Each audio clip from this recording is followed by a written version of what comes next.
The first thing you're going to want to do is remove both rear wheels and tires. We have GDP portals installed on our machine today, so the removal is going to be a little bit different, but the main thing you want to focus on is removing the bearing carrier from the trailing arm. So we're going to go ahead and get started. We're going to remove the caliper, the hub rotor assembly, then disconnect the radius arms.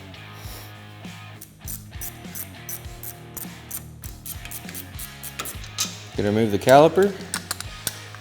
Just lay it out of the way for the time being. We're going to remove our cotter pin, then our castle nut,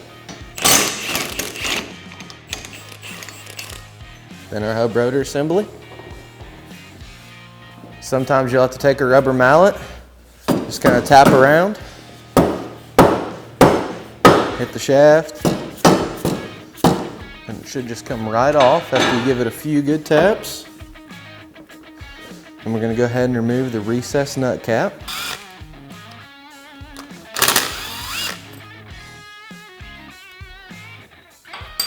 We're going to remove our 30mm recessed nut.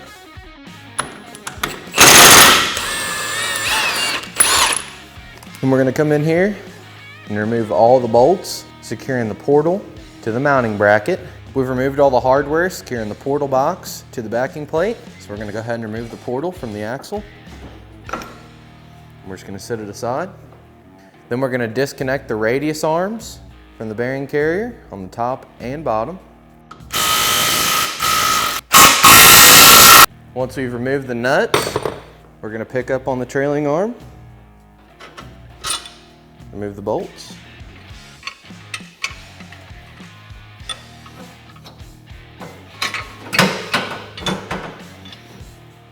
We're just going to let the radius arms lay down.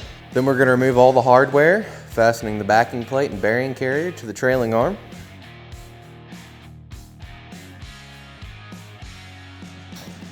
Then once all the hardware is removed, we're going to go ahead and remove the bearing carrier from the machine and we'll set it aside. Then we're going to disconnect the brake line from the trailing arm all the way up. We've had our trailing arm off before on this machine, so your hardware may be different, but the same concept applies. Just removed all the hardware until the brake line comes completely off the trailing arm. Once we have the bearing carrier and everything tore off of the outer portion of the trailing arm, we're going to go ahead and grab a hold of the axle and remove it from the transmission. You're just going to plunge it straight in and then pull straight out on it. Then we're going to come in here, remove our shock bolts, as well as our sway bar link bolts. And we're just going to grab our shock, pull it up out of the way. We're going to remove the sway bar link. We're just going to flip it straight up just like this off the trailing arm. Then we're going to come up here to the front mounting location of the trailing arm and remove the bolt. Then we're going to remove the trailing arm.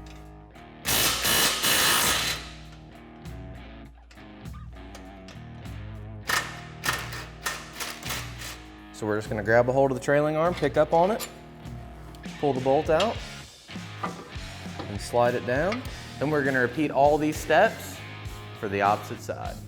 So now we got our SuperATV heavy duty trailing arms. We're going to go ahead and cut the zip tie off the bushings and get it installed to the machine.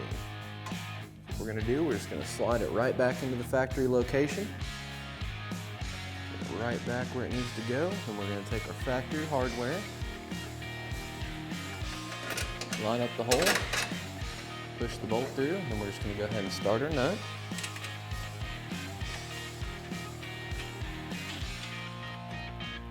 Now, reinstall the shock as well as the sway bar link. And at this point, we can go ahead and grab our axle and reinstall it. Then in our case, since we're running the GDP portals, we're going to grab our backing plate as well as bearing carrier. What you're going to do is just grab your bearing carrier if you're not running portals. So we're just going to line all our holes up again, zip the bolt through.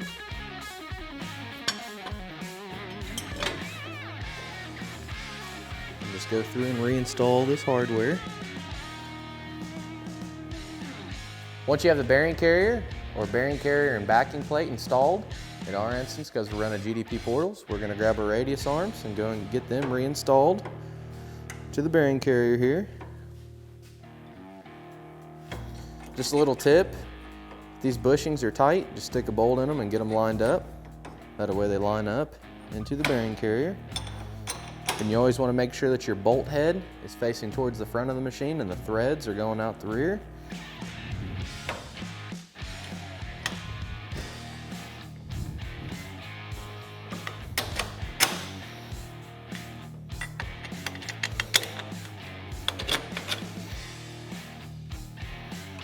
And we'll go ahead and fully tighten the hardware here.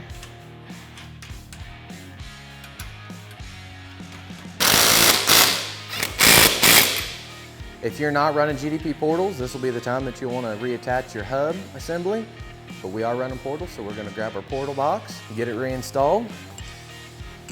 Just going to slide it onto the axle here. Get it lined up. We'll take our bolts. Stick them through. Start threading them into the bearing carrier. Then once you have all your bolts started, go ahead and fully tighten them. Next, we're going to reinstall our recessed nut. So make sure you get it good and started straight before you tighten it. Then we're going to grab our recessed nut cap.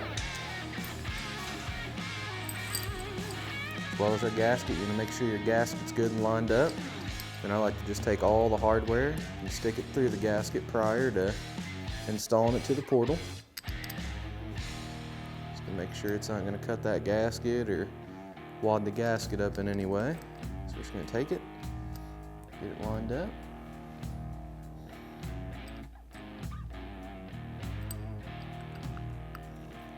Just go ahead and get all your screws good and started.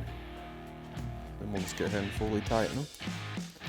Remember, you don't want to use anything over a 1/4 inch ratchet to tighten these. They don't really need to be real tight. Just, run them down until they touch and then go, about 1/8 of a turn. So right there it's tight, put 1/8 a turn on it. Then we're gonna grab our hub rotor assembly, get it slid into place. And get our castle nut.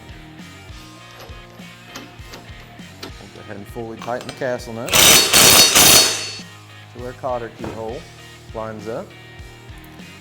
Go ahead and reinstall our cotter pin. Our cotter pin's in good shape. If yours isn't, you're definitely going to want to replace it. You don't want this nut to back off. So we have that in place. So now we're going to grab our brake caliper.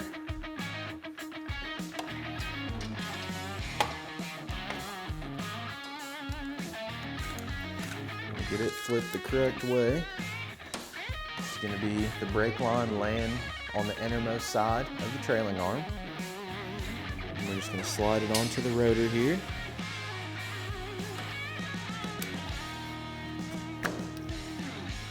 Grab our brake caliper bolts. Get our hole lined back up. We'll get our bolts installed and then we'll go ahead and fully tighten them. Once we have these fully tightened, we're going to grab our new brake line hardware kit. It's going to come provided with the trailing arms. It's going to come with all the brake line screws and clips that you're going to need.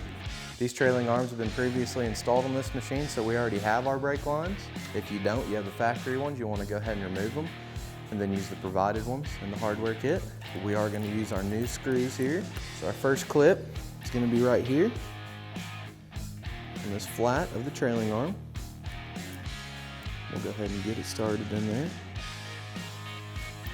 And it is a 3mm Allen. To tighten these up, you want to make sure you use the right socket because they will strip out easily. And once they strip out, they're pretty hard to get out. So get that one started. And then right about here, if you're looking straight down, you'll see there's another tapped hole in the trailing arm. And then you'll just want to continue this process for each of the holes, making sure that you keep the slack about like this right here. You don't want it too tight, but you also don't want it too loose. So just about to where it's sitting on the bearing carrier, maybe a little extra because the machine is going to flex. And then just go through, tighten it all up. Make sure you keep your excess up towards the machine. Repeat the steps to the opposite side. Go through, make sure all the hardware is fully tightened. Reinstall both rear wheels and tires. And that's how super easy it is to install SuperATVs heavy-duty trailing arms on this Polaris Rzr Turbo S. For more information on these trailing arms or any of SuperATV's great products, feel free to give us a call at 855-743-3427 or check us out online at superatv.com. Thanks for watching and have a great day.